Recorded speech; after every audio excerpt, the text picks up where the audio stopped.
Jika bukan karena adanya Sayyidatuna Aisyah, maka perempuan-perempuan ini nggak tahu yang namanya haid, nifas, istihadah ataupun apapun itu. Karena kenapa Nabi itu memilih Siti Aisyah? Nah, walaupun ini berdempetan itu nggak nyangkut satu sama lain gitu. Jadi ada yang ngalah yang sebelah sini, yang di sana lebih cepat gitu, ya kan? Nah, ada yang satunya itu yang ngalah, itu yang lebih cepat. Jadi entar semuanya jadi satu. Jadi hidup juga begitu teman-teman, nggak harus menang sendiri.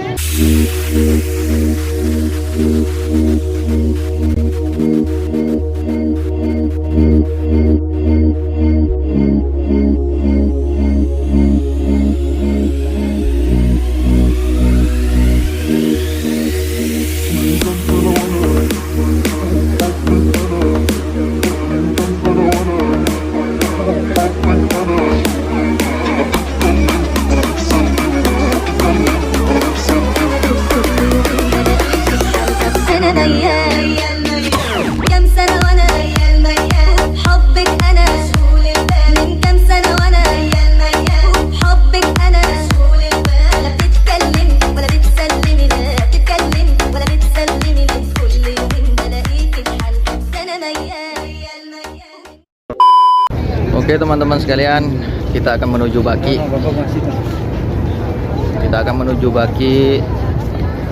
Bersama rombongan UMH. Ini rombongan UMH. Gak usah gitu. So ganteng lu.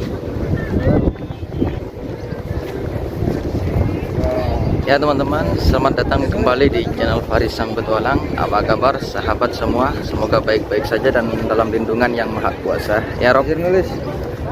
Teman-teman sekalian, tak lengkap rasanya jika kita ziarah ke Madinah tanpa kita mengunjungi makam atau kuburan makbarah Baki yang ada di samping Madinah. Tapi nggak tahu sebelah mananya. Karena saya di sini, walaupun saya di Arab Saudi ini, di Mekah, di Madinah, saya kan ziarah. Saya nggak tahu ini, pokoknya ngadep kiblat pun itu yang penting ikut imam gitu. Antara utara ataupun selatan itu nggak tahu. Tapi kita akan melakukan proses ziarah ke Baki ya. Tapi ke ustadznya masih nggak ada. Itu.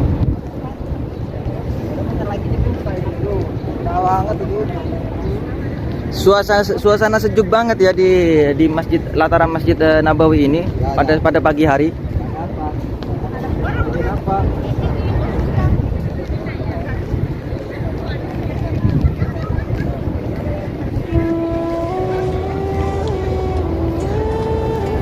Oke teman-teman semua, jika ingin berangkat ke sini silahkan tabung uangnya, sisihkan uang gajiannya dalam 1 bulan, disisakan buat berangkat setidaknya dalam setahun 2 kali 3 kali atau berhari-hari nggak apa-apa, terserah kalian yang mau ziarah ke sini. Karena tak lengkap rasanya jika kita hanya pergi ke Arab Saudi tanpa adanya ziarah kepada baginda Muhammad SAW. Jika memang kita mengaku umat Nabi, pastinya kita ingin rindu, ingin berziarah kepada baginda. Kenapa? Yang kita harap adalah syafaatnya kelak kita meninggal. Tak ada yang namanya sosial media lagi ntar. Jika kita sudah meninggal, yang kita harap adalah syafaatnya, ya. Karena kita tidak bisa masuk surga sendiri tanpa dengan hanya mengandalkan amal kita yang hanya pas-pasan, itu pun banyak bolongnya, banyak salahnya, dan tidak ada yang manusia sempurna di dunia ini. Jadi kita sama-sama belajar,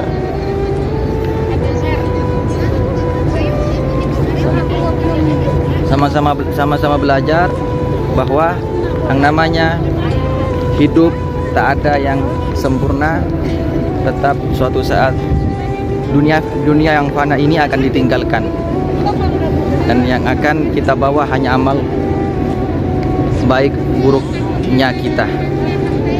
Teman-teman semua, pantesan ini masjid ini, Masjid Nabawi ini disebutnya Istana Muhammad bagi Dajjal ya, karena memang masjid ini sekarang sudah luar biasa indah, putih, dan sejuk gitu. Kalau di zamannya Nabi, kita flashback balik ya, pada zaman Nabi kita,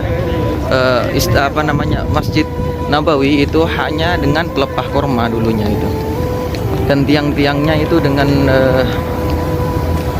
pohon korma mungkin ya, atau dan tebingnya itu pakai tanah liat. Jadi masya Allah sekarang teman-teman itu ya, indah banget.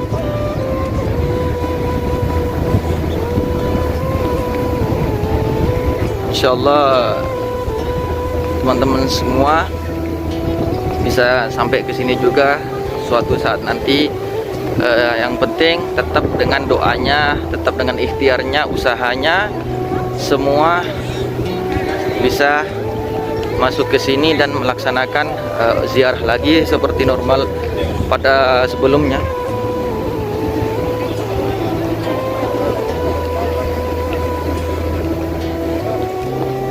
Nah, kalau untuk tiang-tiang ini, bukan tiang ini kayak tiang untuk payung ini akan dibuka pada saat jam 7-an.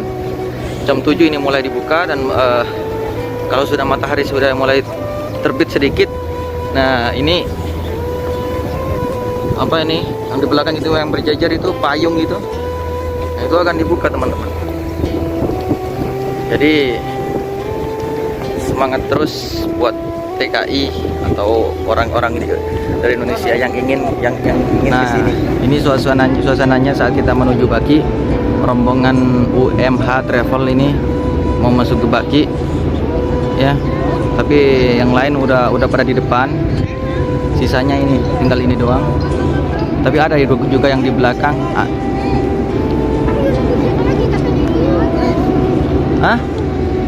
Nunggu ustadznya yang mau jelaskan.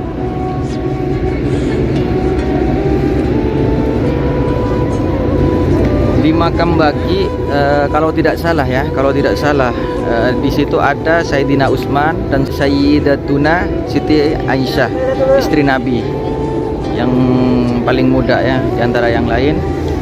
Kita flashback lagi tentang Siti ibunda kita Ummul Mukminin Sayyidatuna Siti Aisyah yang dimakamkan di Baki. Ini teman-teman, jika bukan karena adanya Sayyidatuna Aisyah, maka perempuan-perempuan ini nggak tahu yang namanya haid, nifas, istihadah ataupun apapun itu. Karena kenapa Nabi itu memilih Siti Aisyah untuk dijadikan perantara untuk menyampaikan ke umat milenial seperti kita? Ya karena memang kalau kita menyampaikan untuk ke laki-laki, tak akan bisa ngerti tanpa adanya perempuan di sana yang akan ada mempraktekkan dan akan bicara sedetail-detailnya tentang apa yang disampaikan oleh baginda Nabi Muhammad SAW. Karena kan baginda Nabi itu yang dicatat apanya? Satu, sabdanya.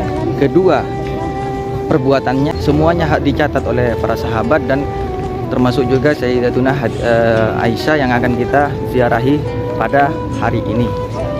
Jadi teman-teman semua, besar banget peran Sayyidatuna Aisyah ini untuk para perempuan di dunia ini ya, yang muslim. Dan karena beliaulah para perempuan di seluruh dunia bisa mengetahui kodrat perempuan. Karena apa? Perempuan itu beda dengan laki-laki. Kita tahu sendiri, mereka tiap bulan itu ada datang bulan, yang kita tahu itu melebur dosa bagi perempuan. Jadi berbanggalah perempuan-perempuan yang memang ada di jalan baginda Muhammad SAW, ya. Karena hidup tak cuman ada yang namanya hidup habis itu mati, tidak seperti itu. Kalau yang namanya burung mati, selesai mati tak ada yang nanya lagi. Tapi kalau manusia mati, setelah itu ada pertanggungjawabkan, ada yang dipertanggungjawabkan setelah mati itu.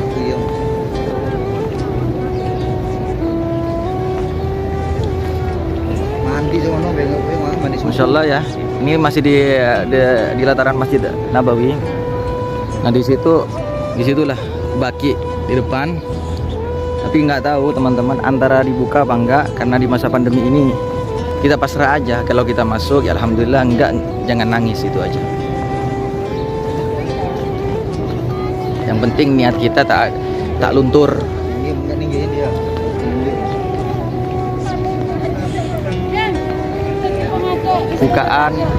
Pembukaan payung di Masjid Nabawi ini, masya Allah, tabarakallah.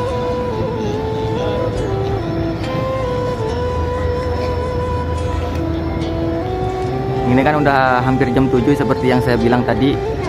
Nah, payungnya sudah mau dibuka.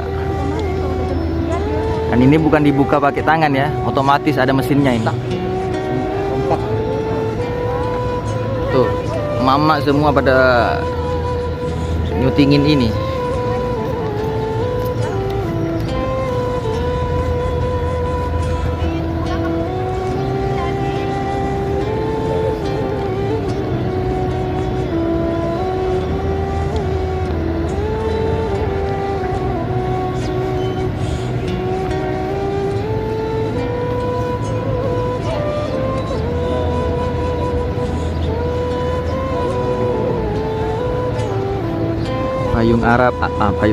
Payung ini ya, payung Masjid Nabawi telah dibuka.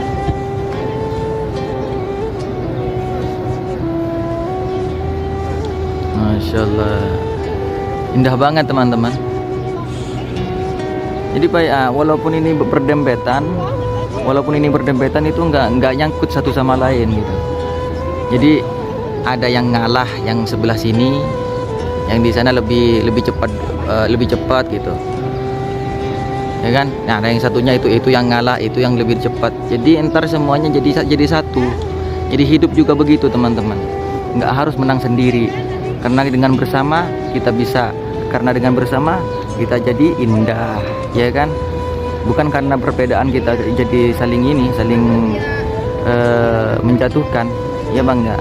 Maksudnya saling mengalah demi kenyamanan para jemaah yang berlalu lalang di bawahnya.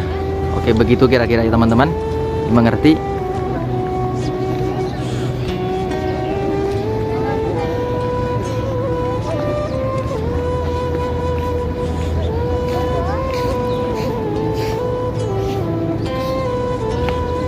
Nah, yang ini lebih jelas teman-teman, masya Allah, subhanallah. Makbarahnya kata polisinya tadi ditutup ya, jadi tidak bisa masuk ke dalam. Pokoknya intinya begitu ya teman-teman, sejarah dari Sayyidatuna Aisyah. Kalau tidak ada Sayyidatuna Aisyah, maka perempuan di dunia ini yang muslim tentu khususnya mungkin tidak akan pernah tahu apa itu haid, nifas dan seterusnya, apapun ya, apa yang jadi kodrat seorang perempuan mungkin sampai kiamat tidak akan tahu kalau bukan karena Sayyidatuna Aisyah gitu teman-teman. Jadi jangan salah paham di sini. Kenapa Rasulullah itu memilihnya Sayyidatuna Aisyah untuk dijadikan istri? Karena alasan kenapa baginda Nabi memilih Sayyidatuna Aisyah untuk dijadikan istrinya, karena satu, Sayyidatuna Aisyah itu cerdas itu teman-teman. Itu cerdas banget. Dia bisa menghafal hadis Nabi itu kuat banget gitu. Jadi apa yang disampaikan Nabi lebih jelas, lebih real jika ada yang menyampaikannya dari pihak perempuan sendiri, ya kan? Masa aja kita ujuk-ujuk menyampaikan dari laki-laki yang nggak tahu seluk-beluk dari kodrat seorang perempuan, kan aneh jadinya. Makanya jadinya Nabi itu memilih Sayyidatuna Aisyah untuk dijadikan perantara untuk menyampaikan sabda-sabda beliau. Begitu ya kira-kira teman-teman, bisa dimengerti. Ya udah, begitu saja ya teman-teman. Terima kasih sebelumnya atas yang mengklik video ini. Jika salah atau apa dari saya sendiri, jika ada benarnya, itu dari semata-mata dari Allah Subhanahu wa taala. Dan jika ada manfaatnya bagi video ini, silahkan klik subscribe, like, dan juga share-nya ke ke sosial media kalian, agar kedepannya tak ada ketinggalan dan tak ada jarak di antara kita. Begitu kira-kira ya teman-teman. Terima kasih. Wassalamualaikum warahmatullahi wabarakatuh.